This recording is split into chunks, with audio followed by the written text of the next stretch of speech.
Want to make a podcast? Spotify's got a platform that lets you make one super easily, then distribute it everywhere and even earn money, all in one place for free. It's called Spotify for Podcasters, and here's how it works.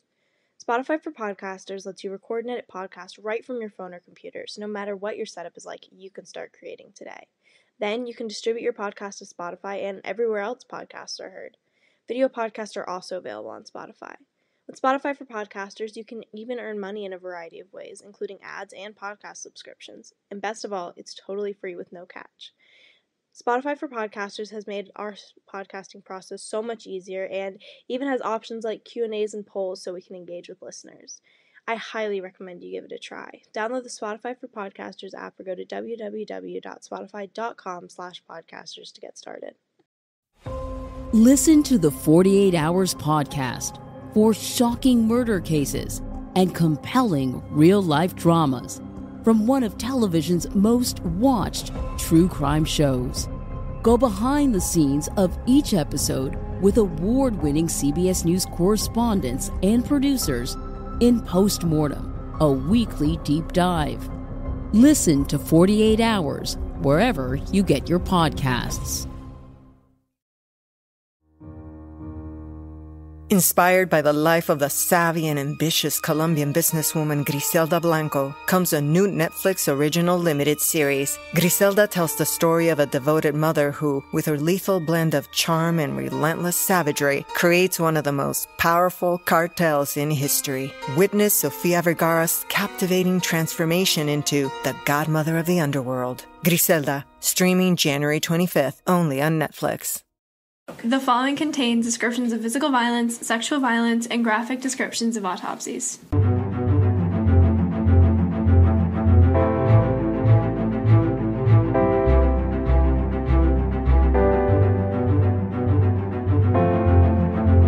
Hey listeners, welcome to episode 56 of TGIC Podcast. I'm Jillian. And I'm Izzy. And we are so excited to be back. We are. It's been so long. Yeah, we have not recorded an episode since the end of June, which is like really crazy. Insane. Literally insane. Because I feel like during the school year we're on such a consistent schedule. Yeah. But we're really excited to, kick off our senior year with some new episodes. And these episodes are actually going to be extra exciting because we're doing we're retrying two things. So, at the very beginning of our podcast, we tried to do a two-part episode. It was a mess. Don't go listen. Don't. I'm not even going to tell you what it is. It's just bad. Just don't go listen. But it didn't really work how we wanted it to, so we haven't done it since, but we wanted to try that again. And also, we covered a serial killer towards the beginning, too. I think episode 14 or something. Larry Eiler. Don't go listen to that one either. I think we just didn't know how to do it. We didn't know what we were doing. It was not a good, first serial killer case to cover. Anyway, so now we're going to be covering a serial killer in a two-part episode. Yeah, so this is two new things. We've just been pushing the boundaries. Yeah. I think we've been wanting to, itch to try some new stuff. Yeah, I think so. I think it's important to try new things. So, for people who are really interested in serial killers, this will be very interesting for you. And we're also going to be very annoying and suspenseful and leave you on a cliffhanger. Exactly. And since we're doing every other week, you're going to have to wait 2 weeks. That's so annoying. We suck. Sorry, we do suck for that, but, Anyway. We do what we do. Yeah. So, over the course of the next two episodes, we will be discussing the infamous Zodiac Killer case. Yeah! Okay. Let's get started. So, some of you might actually not know who the Zodiac Killer is, and that's, totally fine. I actually didn't really, other than the fact that he was, an American serial killer, I did not know anything Honestly, I didn't either. For some reason, I associated him with, a plane. I don't know if that makes sense. Oh, like D.B. Cooper? Yeah, I thought he was D.B. Cooper. He looks like D.B. Cooper. He does. So, if, you look at the sketches, he looks like D.B. Cooper. So, that's what I always thought about, and I was when I was researching, I was there's no plane. Where's the plane? Yeah, I honestly didn't know that much. I was he was a serial killer, a bit ago. He may have been in California, maybe. Yeah. I don't know. Anyway, so I thought it would just be helpful to give, a simple overview, I guess, on him, just so you kind of get the idea before we get, really into it. Mm-hmm. So the Zodiac Killer was a prominent serial killer who operated primarily in Northern California during the late 60s and potentially the early 70s. He primarily operated in the San Francisco Bay Area, but he has been potentially linked to some cold cases in Southern California and Nevada. So the killer has 5 known victims, but he actually claims to have killed 37 people in total. Which is, like, a lot. That's a shit ton of people. Yeah. That's a lot of people. Anyway, what made this case become just so well known in the American media is the fact that the Zodiac Killer sent letters to various San Francisco press outlets, which included codes and, like, ciphers, and many of them are still unsolved today. Which is so weird. Yeah. So this case became just so obsessed over in the media, and then eventually they, like, you know, made a whole bunch of movies and stuff based off of it. There's literally one based on, or not based, it stars Jake Gyllenhaal. Just like, as we solved it, it's Jake Gyllenhaal. Yeah, exactly.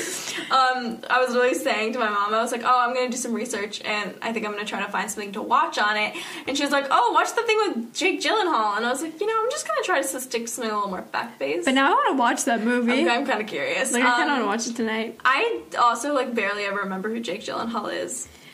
Brokeback Mountain, Taylor Swift. I knew the Taylor Swift thing. That's what I was like, oh, he's like the dude from Always All Too Well. associated him with, yeah. I've never seen Brokeback Mountain, though. Oh my god. Like, where do I watch that? You need to watch it. I don't know what it's on. I love Heath Ledger, but so. no, it's literally so good. Like, that movie was so amazing, and it was so sad, and it broke me, and it was, oh my god. Anyways. Okay, I need to watch that. Good to know. Anyway, so we're kind of going to do a timeline now of the Zodiac Killer's attacks. But it's not even really Yeah, it's just really long. It's like a bunch of little episodes. Yeah. Get ready. Get comfy, get a cup of tea. You know, it's August 1st while we're recording it's October. So, you know, it's October, it's spooky season. And yeah. Anyways. Okay, so we're going to start with the known victims and known interactions with the Zodiac Killer. Ooh. So they begin with the Lake Herman Road murders. So the Lake Herman Road murders are the first confirmed kills committed by the Zodiac Killer. Essentially, on the night of December 20th of 1968, 17-year-old David Faraday and 16-year-old Betty Lou Jensen were out on their first date. This is actually the first time that Betty was allowed out on a date. Oh, which is like really that's a really dark turn. This is probably why her parents didn't let her go on dates, which really is because of this. Yeah, things like this. Anyway, that really sucks. Anyway, they had originally planned to go to a Christmas concert at their high school. Oh. But they changed their plans last minute and went to a friend's house for a bit, and then they decided to go out for dinner. So, you know, they had like a kind of a cute, wholesome. Yeah, like a cute, wholesome, like, first date. They went out to dinner, and then at about 10:15, David and Betty actually parked their car on a gravel turnout on Lake Herman Road, and this spot was actually known as Lover's Lane, so... Oh. Yeah, they were hoping to get some action, I guess, and... Or they were just holding hands, you never know. Sure. They were just sitting there talking. Yeah, they're just talking. Anyways. Yeah. But unfortunately, while they were there, a man ordered them to get out of the car and then threatened them by shooting his gun. So Betty was the first to get out of the car, and then as soon as David got out, he was shot in the head. And then as Betty tried to escape, the killer shot her 5 times in the back. The two died almost instantly, and their bodies were discovered a bit after 11 by a local named Stella Borges. That's horrible. Isn't that awful? That's so brutal. Like, that's just... It's just, I can't believe how quick everything happened, I think. It's like... Yeah, like, it wasn't even... It was something so mundane, so, like, so typical, and, like, all of a sudden, out of nowhere, you're being, like, brutally murdered by, like, this serial killer. And the thing is, what's interesting... It's not even interesting, it's just kind of horrible, but, like, it was so quick. Like, I feel like serial killers usually get, like... Well, yeah, because I think the interesting thing about the Zodiac Killer is that his motive wasn't sexual assault, it wasn't money, it wasn't vengeance. It was just to kill. That was his point. Ugh. And I think that's what's, like, horrifying. It wasn't even to torture, it was just to kill. Yeah. Horrifying. Alright, so then the next murders occurred a year later at Blue Rock Springs. Ooh. On July 4th of 1969, at around midnight, 22-year-old Darlene Farron and 19-year-old Michael McGaw. I actually don't know how to say that. Magoo. I'm sorry. They parked at the Blue Rock Springs Park in Vallejo, California, and that's 4 miles from the Lake Herman Road murders. Really close. While they were there, another car kind of pulled up next to them, but left, like, right after parking, so they didn't really think much of it. Then 10 minutes later, this same car returned and parked right behind them. Which is weird. Yeah, that's really strange, because they're in a parking lot and people don't just park behind you. It's weird.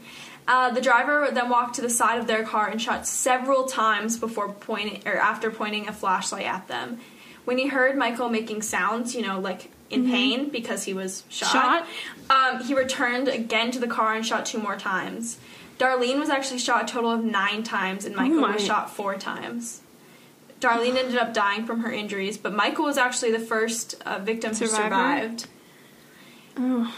So at 12:40 a.m., a man called the Vallejo PD and claimed to be responsible for Darlene and Michael's attack, as well as claiming to be the killer in the David Faraday and Betty Lou Jensen murders. This phone call was tracked, but they actually couldn't confirm who made the call. They just found out that it was from a local gas station that was actually really close to the police station. Which is so interesting. It's creepy. There's some dude, creepy. like, really close by, like, a couple blocks away, just making this call. Yeah. I do not like that. I don't like that either. Because Michael was actually the first surviving victim, he was able to provide the initial description for the Zodiac Killer. He said he was between... Sorry, I just lost my, like, whole train of thought. He said he was between... Why did I write that? Why did you write that? I'm trying to read this and I'm having a stroke because I wrote something stupid. Anyway, he was in his late 20s, roughly. He was white and about 5'8" or 5'9". He said he was stocky, like, looking about 200 pounds. Also, this is a very random side note, but can you, like, guess how much people weigh by I looking would not be able to guess. I would not be able to tell you. Like, I could not tell you. I like, don't know. Like, I couldn't tell myself how much I weigh. I also couldn't tell someone else. No, literally, like, I could also not look at someone and be like, oh, yeah, they're 5'7". No. My body dysmorphia projects onto other people. No. I could not tell you. I don't know what I look like. I don't know which person I am in pictures. Yeah, no, like it's... No, a height thing I never even considered. How the fuck do you know how tall someone is? I think it's because I'm so short. Like, that's even something I don't think I could do. Like, age is, like, the easiest, but still, it's, like, challenging. Like, height... Weight? No what? concept. No concept. I could not tell you that. Anyway, this guy also had a large, round face. He had short... Why are you laughing? Just the fact, like, a large, round face. I know. That's so, like, specific. Like, that's so... Do you encounter a lot of people with, like, large faces, notably? Like, I feel like there's not a lot of people I encounter with large faces. Like, they kind of stick out, you know? Yeah, like, I have a big head and, like, a round face, but like, not, like, a large face. Like, I don't know, like, large face, that's so weird. Like, I can only think of, like, 1 or 2 people with a large face. Yeah, same. I think I know you're talking about. Anyway, he also had short, curly brown hair. Which is, again, just, like, not descriptive. Not descriptive. Like, this could be anyone. Like, 60s, I'm sorry. Like a chunky, short guy with brown hair. White guy. Yeah. Like, that's so many people. Yeah, but it's so weird to me, like, the calling thing. And I think we'll get into that later, but, like... He made a lot of contact. He made so much contact. Okay, so I'm going to talk about the first Zodiac letters. So the first of the infamous Zodiac letters were received by 3 news outlets in the Bay Area in California on August 1st, 1969. Oh my god, that's like... That's how literally many years ago was that? 50. 52? 53? 50 would have been... It's not 50. It's 53, I think. 50 would have been 2019, right? Yeah. I think it's 53 or 54. No, it would be 53. It would be 53. It's been 3 years since 2019. Yeah, my mom was born in 1969 and she's 53. Okay, so that's math. That makes sense. So 53 years. Yeah. Also, this is not coming out on August 1st. This will be out on August 12th. No, but we're recording it on This will have no August relevance 1st. to you. No. But August 1st. But yeah, that's scary. So these news outlets were the Vallejo Times-Herald, the San Francisco Chronicle, and the San Francisco Examiner. So these letters that were received were all pretty much identical. The only things drawn up, like, that were taking them apart were the fact that they were handwritten and they had, like, really minor inconsistencies, and, like, obviously they also had different, like, codes, like the cryptic thing. The ciphers. So, first, the letter writer, like, claimed to be the killer who was responsible for the Lake Herman and the Blue Rock Springs killings. Second, included in the letters were a third of a 408 symbol cryptogram.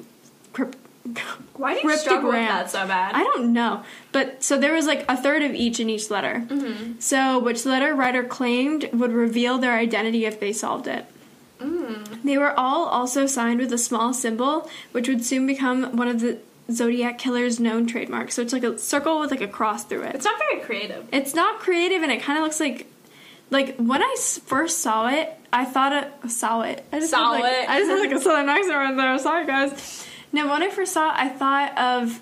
Have you ever watched action movies when they're looking through the scope on a gun and it, like, has a little target? Oh, That's what I thought of. I didn't think of the Zodiac symbol. What did you think of? A butthole? Like, you ever see when someone, like, draws a butthole?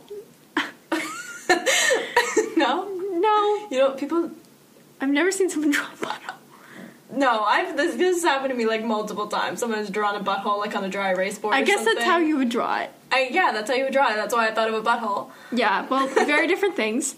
Anyways, third, the letter writer threatened that the letters and the ciphers must be printed on the front page of each of the papers, and if this demand was not met, he would, quote, cruise around all weekend killing lone people in the night, then move on to kill again, comma, until I end up with 12 people over the weekend, close quote. Huh. That was in all the letters. Also, very bad grammar. Yeah, I noticed in a later note he literally spelled things wrong because I like copied and pasted it to get it right, and then it like wanted me to change it. So the only news outlet that actually like posted their third of the cipher in the letter was the San Francisco Chronicle, and they actually published it on the 4th page of the next day's edition, which is so petty. That is so petty. Like the 4th page. The fact that they actually posted, but then like put it in the 4th page. It's just like.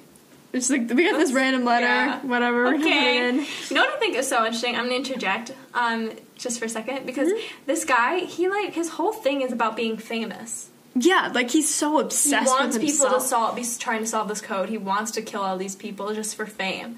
Literally for attention. At my NYU summer program about criminal justice, I actually learned that people who kill, like, a lot of people, their whole goal is fame, usually. They're, like, narcissists. Yeah. Yeah. Like, they want to be, like, in the news, and they want to be famous. Like, and you see so many times with killers and serial killers that they want to be involved in the investigation. Like, they'll go on, like, what is it, like, search parties, stuff like that, just so that they're involved and they can see, like, all the pain that they're causing. Yeah. Which is so horrible, but that's because they're fucked up in the brain. They're so messed up.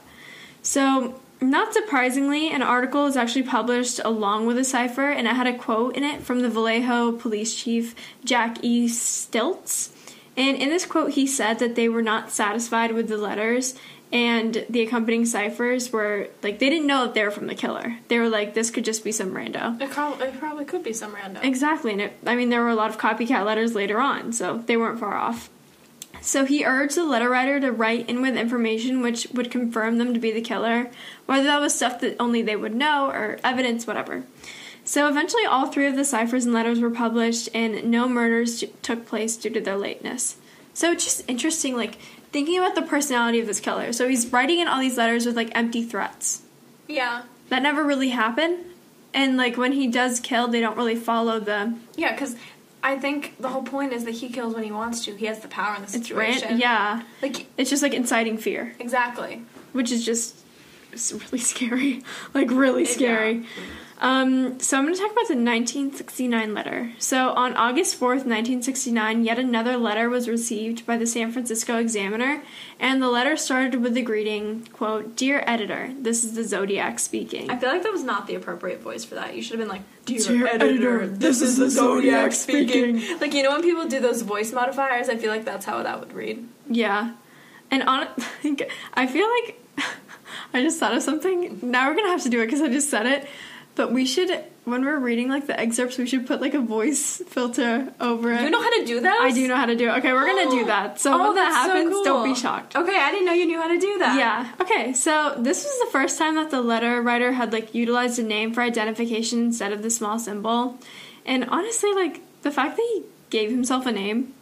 Yeah. That's just... He's clearly a weirdo. He's a weirdo and a tryhard. Like, all of their serial killers, like... are given names for specific reasons. He was like, they haven't named me yet. I need to help them. He's like, I need to give them a good one. Like, all the astrology girls are quaking. Sense. No, like, literally, that doesn't even make sense. Like, it literally makes no sense. Like, he didn't, like, he didn't do it according to birth chart or anything like that. It just doesn't make any sense. That's like Libra energy.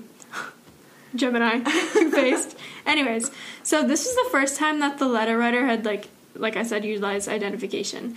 So this letter was seen as a response to the request by Chief Stiltz for more information to confirm that the letter writer was in fact the killer that they claimed that they were.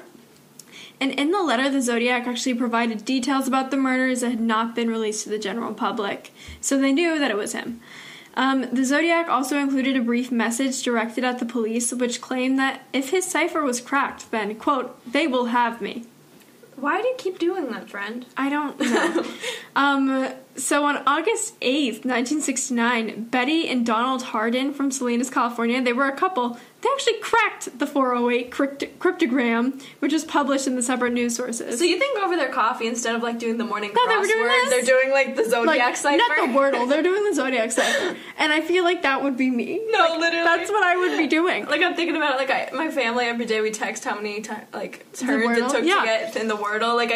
I feel like if my family was around during this, we totally would have been doing the morning cipher. No, we would be doing it. Like, it would just be a whole thing. And I'm not even gonna lie. When I first started research, I was looking at the ciphers and, like, a few of the unsolved ones. Were you trying to figure it out? I was trying to figure it out. Okay, how do you do them? I don't understand. Like, because there's a key. Key. Did you look on the ZodiacKiller.com? Yeah, but I didn't look at the ciphers because it was 10 o'clock at night and I was really freaking myself out. There was a key. Oh. That he sent in the key? No. Oh. This was Betty and Donald Hardin. Oh, okay. Yeah. So they cracked it, and the cipher actually contained a seemingly misspelled message from the Zodiac, and no, it did not give up his identity. So yeah, we're gonna give you an excerpt of that, or the full thing. I like killing because killing is so much fun. It is more fun than killing wild game in the forest because man is the most dangerous animal of all to kill. Something gives me the most thrilling experience. It is even better than getting your rocks off with a girl. The best part of it is that when I die, I will be reborn in paradise, and those I have killed will become my slaves. I will not give you my name because you will try to slow down or stop my collecting of slaves for afterlife. Okay, so I hope you enjoyed that dramatic reading. That made me laugh. Yeah, so Jillian was, trying to keep it together, because that was just... I'm sorry. Why would you write that? Why would you spend time making a cipher to write that? It makes no sense. The rocks off with a girl? I'm sorry. We all know you've never gotten any action. That's probably why it's better. Yeah, anyways. It's always better. Yeah. I don't know where I was going with that. So, the asshole did not reveal himself. Just weird, cryptic, and totally misogynistic. So, yeah. So, now we're gonna get on to another one of the murders. So, the Lake Berryessa murder. On September 27th of 1969, two Pacific Union college students named Cecilia Shepard, who was 22, and Brian Hartnell, who was 20, were having a little picnic at Lake Berryessa on a little island. So they're just, having a peaceful time, and then all of a sudden a man comes up to them. So Hartnell ended up surviving the attack, so this is his account. He claims that he was a white man who stood at about 5'11", and he claims that he weighed more than 170 pounds, and this part, I just cannot imagine this. So he was wearing a black hood with sunglasses over the eye holes. Oh. And a bib. Oh. Which had a cross circle symbol on it. Like a bib, like one of the things the babies use to eat? Yeah, it was over his chest. Oh. How majestic. Just weird. Just why? So weird. And for some reason, when I imagine this, I imagine Shrek. I imagine that's fair. Shrek coming out of they're in the swamp. a lake, and it's kind of swamp-like. Yeah. So the killer then approached them with a gun, which Hartnell claims was a .45. The way that this guy was able to get so much information in such a short period of time, kind of impressive. Because if I was getting attacked, I couldn't even tell you what this dude's general existence looked like. And the description is it's pretty similar to the before. I'd say so. Again, the height and the I couldn't tell. I couldn't tell you. So being roughly similar, it's something. Yeah.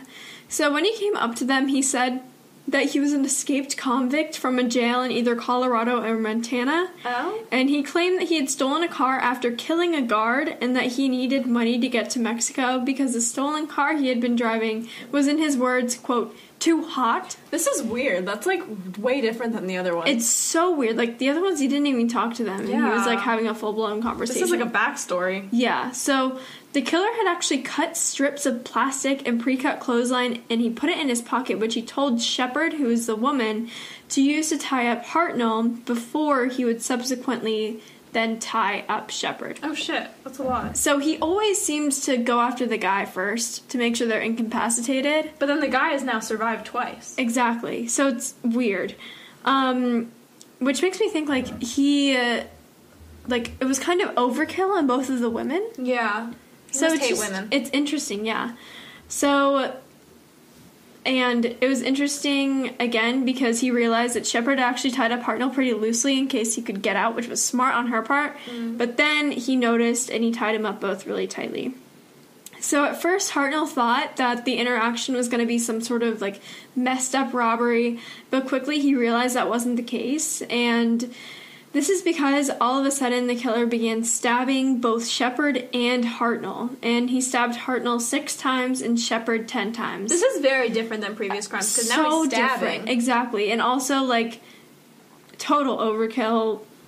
Yeah. Yeah. So after the brutal stabbing, the killer hiked to Knoxville Road, which is about 500 yards from the scene, and there he actually drew the Zodiac symbol on Hartnell's car door. And underneath the symbol, he wrote, like, a really bizarre message. It was Vallejo, 12/20/68. This was underneath it. 7/4/69. Underneath it. September 27th, 69. And then underneath that, he put 6:30 by knife. Oh, these are the kills. Yeah, so these are the kills, and it just seems to be, like, details of the crime itself, and also the other crimes. He's saying that he was involved in the other ones. And at 7:40 p.m. the same night, the killer utilized a payphone to report the crime that he had just committed to the Napa County Sheriff's Office. He said to the operator when they first picked up that he wanted to, quote, report a murder. No, a double murder. Oh. So just weird. Like, he's clearly getting some sort, like, it's an attention thing, I think. Yeah, no, he feels validated or some weird shit. Yeah, so... Weirdly enough, he indicated that he was in fact the perpetrator, and when the phone was actually found, it was off the hook, and the police had found it a few minutes later at a Napa car wash on Main Street by a radio reporter. Yeah, so this is actually 27 miles away from the crime scene. Oh, shit. Not even really close. And after hearing, like...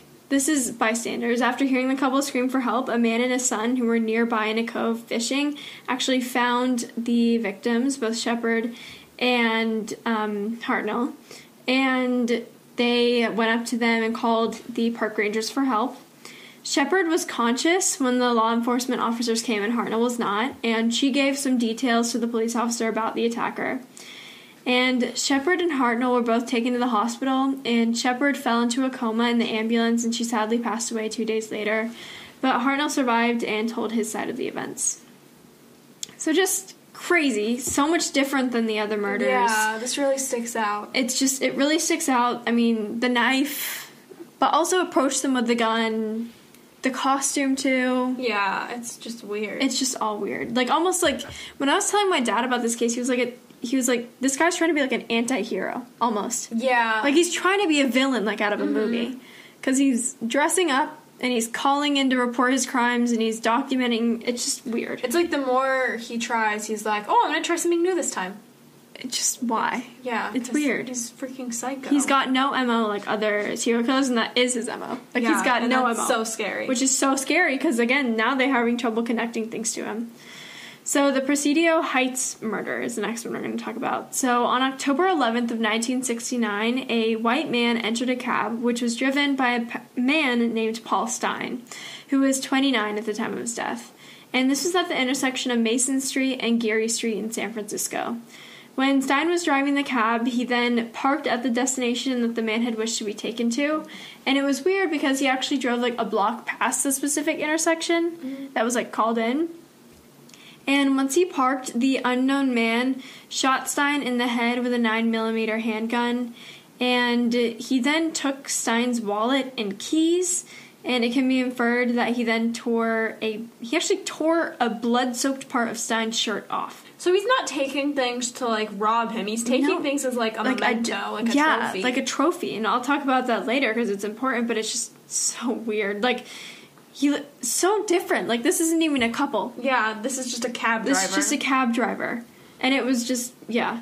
So the police were called, and this actually happened at about, like, 11:15. So the police were called by 3 teenagers who were across the street at, like, not 11:15, I think that's a different one.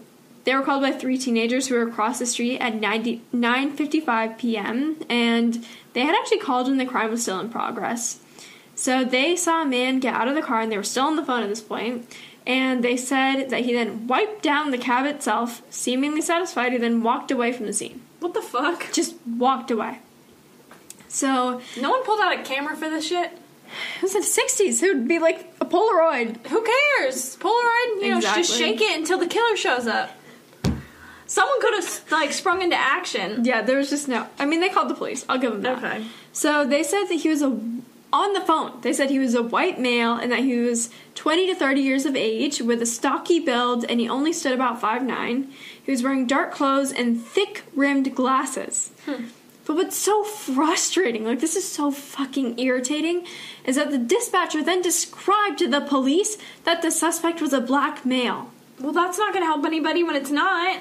No, like that's not... Like, what?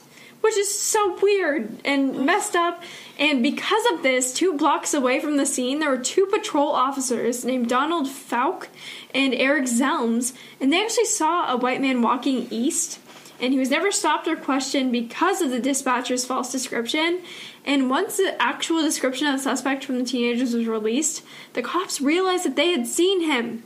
So the Zodiac Killer would have been caught, like, years ago. If had there it not wasn't been for this racism. dispatcher and this racist, like, it just makes no sense. And the only difference in the description was that the cops said he was 5'10", and that they believed he was older than the teenagers. Oh my god. Which makes sense. Like, teenagers don't have a gauge of age. Yeah, so it doesn't... clearly, I couldn't tell you. Like, that's just so irritating. They literally saw him. Yeah. A block away. Ugh. So once the police got to the scene, they found a few bloody fingerprints that they believed belonged to the killer and a pair of men's size 7 black leather gloves. So at first, they thought that the murder was just a routine cab driver killing or a bad robbery gone wrong since his wallet... I just hit my microphone. I'm sorry you heard that. Since his wallet was taken. However, the San Francisco Chronicle received a letter from the Zodiac Killer on October 13th of 1969. And in this letter, there was a portion of the bloody shirt that was confirmed to have been belonging to Stein. And that confirmed that the murder was, in fact, the work of the Zodiac Killer. So that's why he took it. And he probably took the wallet and stuff as a memento. So the sighting by the teenagers was actually utilized to make the first and most infamous sketch of the Zodiac Killer, and it was distributed shortly after. So that's just so frustrating. I know. They literally could have caught him. And it was also weird. It was, like, not like his MO. I don't know. It's just weird. But he clearly just enjoys killing. Yeah, like, it doesn't matter how. It's just he likes to do it. Yeah. So, more letters from the Zodiac in 1969. So, the letter sent on October 13th of 1969 to the San Francisco Chronicle not only confirmed that the killing of Stein was by the Zodiac, but it also included a threat to kill children on a school bus, which had details as to how he would complete this crime. And this murder never happened, but it was just an empty threat again. I think that part's so weird. For a while, he was just, like, threatening to kill children on school buses. Which makes no sense. That's, like, not his usual thing. And, like, what was the reason? He wanted fame is, like, exactly the reason. Like, people knew, like, they would care about, like, children dying. So. Yeah, so he was just saying it to incite fear. Again. So October 20th of 1969, another person called the Oakland Police Department and claimed to be the Zodiac Killer.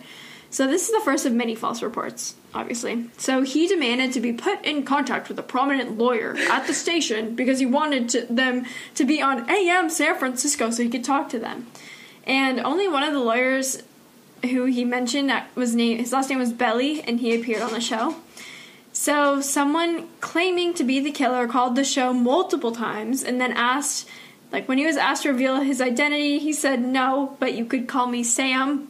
Oh. As like a why. Okay. Anyways, but he said no because he didn't want to be sent to the gas chamber, which was at the time California's, like, punishment for capital murder. Oh shit, I didn't know and capital that. crimes, which I didn't know either. A gas chamber in the 60s? That seems a little extreme. That's yeah. horrible. I don't. Doesn't California, like, not even have the death penalty anymore? No. Yeah. So the gas chamber, like... And gas chamber in the 60s? Weird. Just the historic placement of that's a little off. Questionable. So when this call was pursued further, there was, like, a meetup that was supposed to happen that this supposed killer didn't show up, but they actually traced this call to a mental institution. I'm sorry, this is why was he And the man who made the call was not, in fact, the Zodiac Killer. I'm so sorry. This dude was just bored at the mental institute. She's like, hello, I am the Zodiac Killer and my name is Sam. I'm sorry. He was just bored? I thought they, like, supervised these people. When did he have the free time to pretend to be the Zodiac Killer? And call, like, a PM show, like, multiple AM show, whatever. How do you even know about the Zodiac Killer? I don't even know. They have, like, serial killer books in the mental institution now? It seems very ill-placed. Anyways, so November 8th of 1969, the Zodiac Killer mailed yet another cryptogram of 340 characters. And this cipher was named the Z340 cipher, which remained unsolved for over 50 years. But then, on December 5th of 2020, a team of international citizens worked together and cracked the message. So, this really sucks, okay? So, in this message, it literally just said that the Zodiac was not the man who spoke on AM San Francisco. Oh. And he also said that he wasn't scared of the gas chambers, quote, because it will send me to paradise all the sooner. Oh, right, his paradise with all of his slaves. Yeah, but anyways, this message was submitted to the FBI to be authenticated and is presumed to be accurate. But this sucks. They spent 50 years cracking this in hopes to find out who he was, only for it to give information that they had learned soon up, like, really soon after the call was made. And also, like, why put that in a cipher? It's so stupid. Like, that's just another thing. Like, this guy seems kind of unintelligent. Yeah. And being smart at the same time. Like, it's... Like, how has he managed not to get caught? But, he's like... been seen by police. Like, he's in public. Yeah. He's sending these letters. He can't spell for shit. No. And, you know, the kicker is... Literally on all the letters, they have DNA from his saliva of him sealing them. Yeah, no, literally. They just haven't been able to, obviously... Test it. It's so weird. But that's just so weird. He's just so careless, and he's, like, managed to slip through the cracks every time. Yeah. So, those were all the known, like, connections to the Zodiac Killer. So now we're going to get into, like, suspected victims and interactions. Because there's a lot of things that he's been, like, supposedly connected to, but nothing can be totally confirmed. Because obviously they don't know who this guy is. So, yeah. These are just things that kind of follow his MO that's no MO. So, first we're going to talk about Ray Davis. So, Ray Davis was 27 years old when he was shot to death in his own cab on April 10th of 1962. Which is interesting, it was before the other killings. Yeah. So, while driving one of his patrons to their desired location, he phoned into the cab company that he was completing the fare at 11:10. This is where I got the 11:10 thing from. I'm not going crazy. He called and said, obviously, he's like, I'm taking them here. Whatever, this is my last call of the night. So, after this, he was never heard from again. And the next morning, his body was actually found in an expensive and exclusive neighborhood called St. Malo. And Davis had been shot twice by the patron who was sitting in the back of the cab, and he was shot once in the head and once in the back. He was shot with a .22 as well as a long rifle in the same fatal swoop, which is weird. Yeah. 2 different guns, and I think it's just even weirder the fact that, like, this wasn't like the Zodiac Killer because he moved the body. Yeah, that's interesting too. And it was also so much earlier. But it's also interesting because it was another cab driver. And that's, like, not... that because I always thought the Paul Stein murder stuck out because it was, like, a cab driver. But this one kind of, like, makes it fit more. Exactly. And also the Zodiac Killer is known for using multiple weapons in, like, the same attack. So that's also kind of interesting. So, was Davis an early victim of the Zodiac Killer? I mean, there was no motive. He wasn't robbed. He was just... Killed and then dumped in an alley, which is horrible. But also, if it's, like, an earlier one, maybe that's why he was trying out the dumping thing. Exactly, and he didn't, like, necessarily do the letters. Mm-hmm. And, yeah, he just hadn't figured everything out. So, actually, his killer had called the police station before carrying out the murder. Just no letter. Mm-hmm. And after the murder was completed, he called the station again and threatened to kill a bus driver. Again with the bus thing. That's weird. So it's just weird because it's not fully fleshed out like the other killings. Yeah, but it's definitely in pattern but it's for, like, a pattern. the way he thinks, almost. Yeah, so there are other similarities, like the known motive, the cab driver in the bus stop, the call, and the weird weapons. So, honestly, I think it very well could have been. And also, it's interesting that everyone is kind of around the same age, like their 20s-ish. Yeah, like late teens, early 20s. And also, all the people he killed were honestly, like, pretty good-looking people. Like, did you notice that, like, a lot of the couples are, like...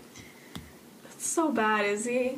I'm just saying, like, it's interesting. Dead people now? I'm not sexualizing them. I'm not saying that I would date them. I'm just saying, like, it's interesting. He had, like, very similar... That's true. With people he was killing. That's true. Yeah. Okay, so now I'm going to talk about the Santa Barbara County couple murder. That's a mouthful. That's a mouthful, yeah. So, an officer at the Santa Barbara County Sheriff's Office had suggested that the murder of a high school couple who was also committed by the Zodiac Killer. So, this is really just postulated by this sheriff. So postulated, that's a fancy word. Isn't it fancy? I kind of like it. Yeah. Anyway, it's really just kind of his idea, so I don't know how substantiated this is. Yeah. So on June 4th of 1963, which is much earlier than the other Zodiac cases, it's just after, would have just been after the Ray Davis murder. Mm-hmm. Anyway, so on that day, Robert Domingos and Linda Edwards, they were a couple, they were seniors in high school. Oh. They went to the beach near Lompoc, California, and it was actually senior ditch day, so they went to the beach for the day. I know. They all have, like, such, like, really sad backstories on, like, why they were in the places. They're just working, or they're on a date. Yeah, like, first date, or, like, just they went to friends. the beach for senior ditch day, like, oh.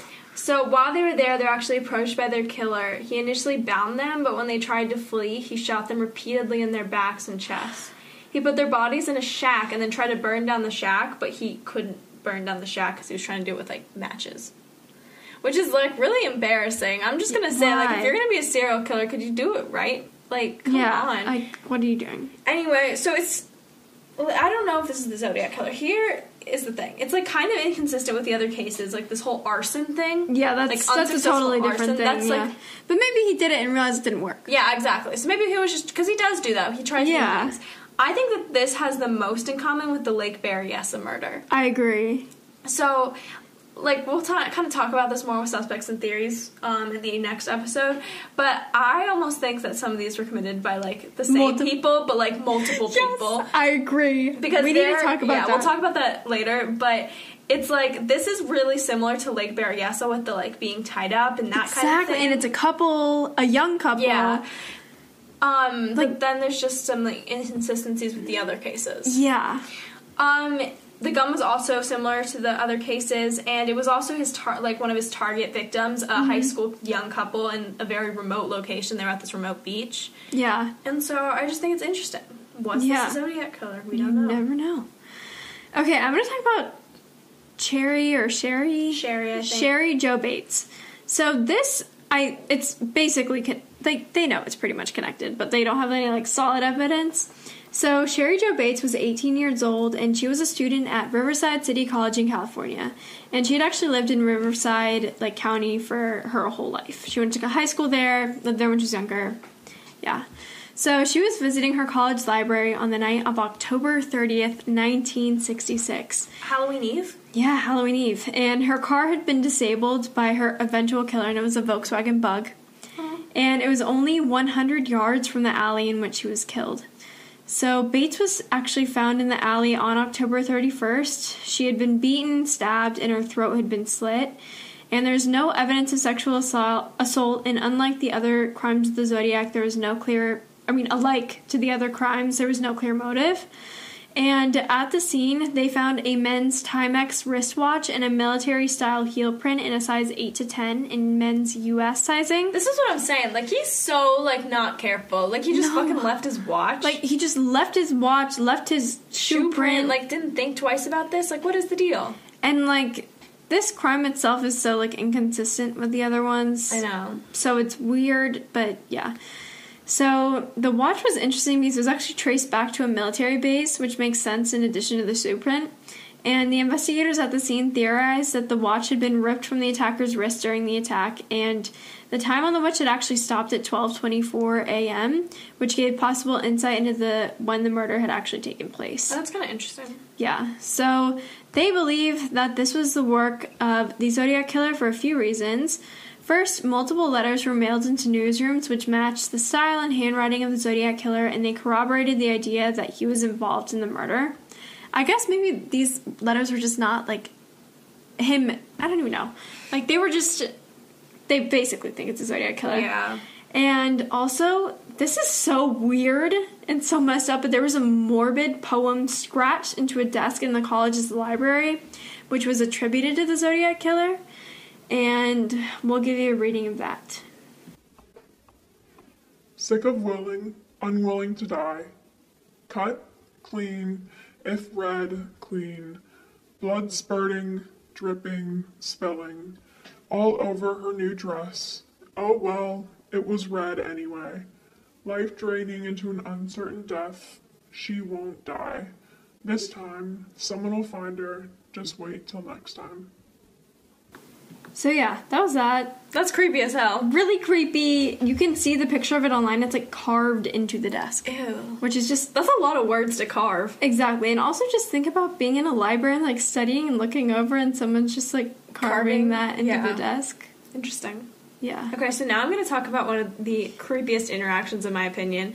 Like, this is not even a murder. I literally just find this to be the creepiest thing. Okay, so at night on March 22nd of 1970, Kathleen Johns and her 10-month-old daughter were driving to Kathleen's mom's house. They were traveling between San Bernardino and Petaluma, California.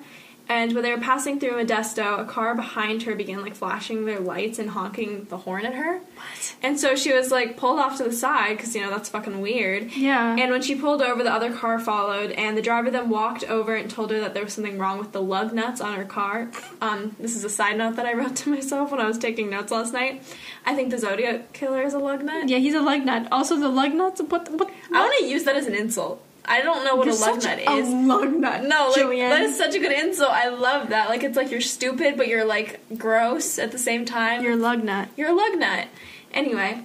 Lug nut has lost all meaning. Yeah. He offered to fix it, her lug nuts, and she obliged. When she pulled back onto the highway, her tire, like, just fell off and spun out entirely. Oh, yeah. So he just fucked up her tire. And then the man offered to drive her to a gas station for help. So she, like, didn't have any other sources at the moment. Like, it's not like she had a phone. She could just call somebody for help. Yeah. So she got in the car, and they drove around for an hour and a half, and they passed several gas stations. And when Kathleen asked why he wasn't stopping, he would just, like, change the subject.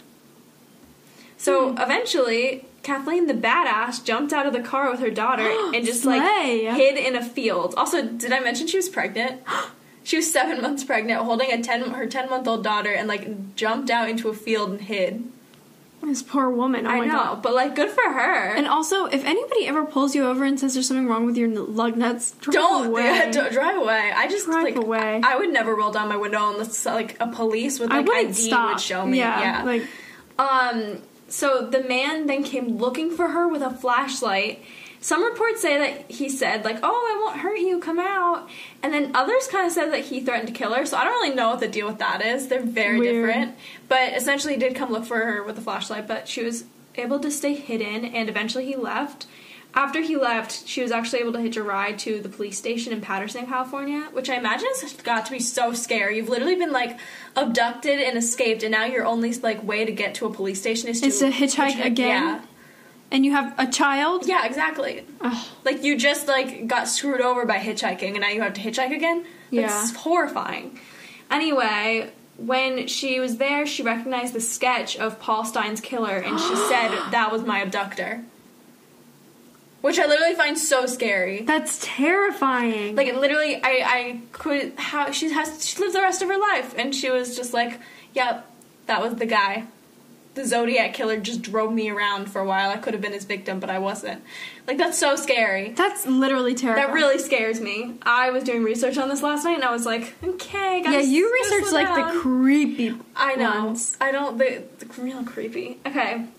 Another case that he was connected to was Donna Ann Lass. So Donna Lass was mysteriously disappeared on September 6th of 1970. She was a nurse at the Sahara Hotel and Casino, and on September 6th she actually worked until 2 a.m., and this was the last time she was ever seen. Later that day, her boss and landlord both received very strange phone calls from just, like, this random guy claiming that Lass had left because of a family emergency, which was not true. And then later it was just, there's this gravesite. I guess they kind of believe it's her gravesite. I don't really know. It's very officially written. Yeah. When I was trying to research, it was like, what they believe is her gravesite. And I was like, well, you don't know? Yeah, like, are her bones? Like, yeah, I don't know. Anyway, what they believe is her gravesite is located on Sierra Club property in Northern California.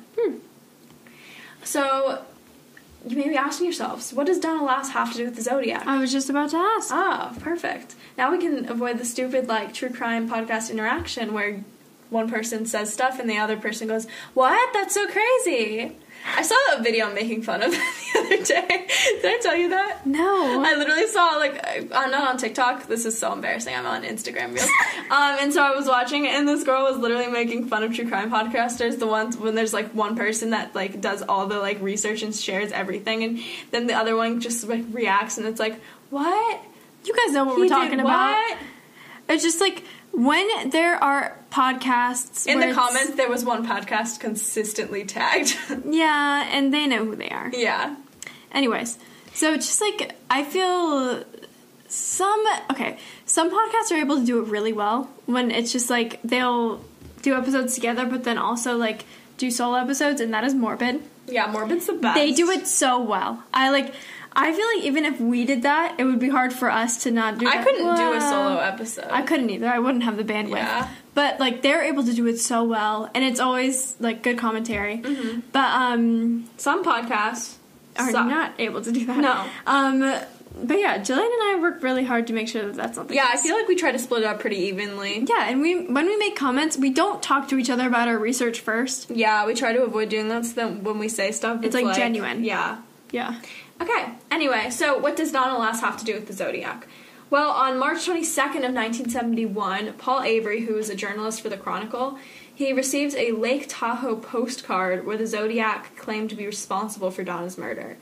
So it had the usual return address and the distinctive Zodiac sign on it, which made it consistent with the Zodiac Killer's other communications. Mm-hmm. And this is really creepy to me, it was made from a collage of ads and magazine cutouts. It had, like, a scene from an ad for Forest Pine condos, and then there was, like, something cut out and it said Sierra Club, like, where she was potentially buried. Interesting. It said sought victim 12, peek through the pines, past Lake Tahoe areas and around in the snow. It was just, like, really creepy, like, almost like directions at part. Yeah, that's weird. Anyway, this was actually not even Paul Avery's first Zodiac postcard, which makes it, like, creepier. This dude's he's just, like, getting all of them. Shit. So after he had been, like, very heavily focusing his work on investigating the Zodiac Killer. So on October 27th of 1970, he actually, I hate this, he received a Halloween postcard, which is scary as shit to me. I was really freaked out. This is when I cut myself off last night officially. I was, like, freaking myself out, and I was like, okay, I'm gonna read a really, like, nice fluffy book now. So it had, on this postcard, there was the Zodiac symbol, and it was signed from Z. Not Zodiac, just Z. Okay. I guess they're on, like, a nickname basis. Yeah. Anyway, all the letters said was, Peekaboo, you are doomed. Does that not scare you? I mean, I guess it's fun. It's funny now. Jillian, that's like Pretty Little Liars shit. My room was really dark, okay? I was freaked out. It was dark outside. Oh my god. Anyway, after the postcard, Paul Avery got an anonymous letter suggesting that the Zodiac Killer was actually connected to the murder of Cherry Jo Bates. Okay. Anyway, so there's just a lot of stuff going through Paul Avery that kind of suggested the Zodiac's connection to these other outside cases. Yeah, understandable. And then after that, the Zodiac was actually silent for almost 3 years. Until... Okay! Tune in on the 26th for part 2 of our Zodiac Killer series. Make sure to follow us on Instagram at tgic.podcast. Bye!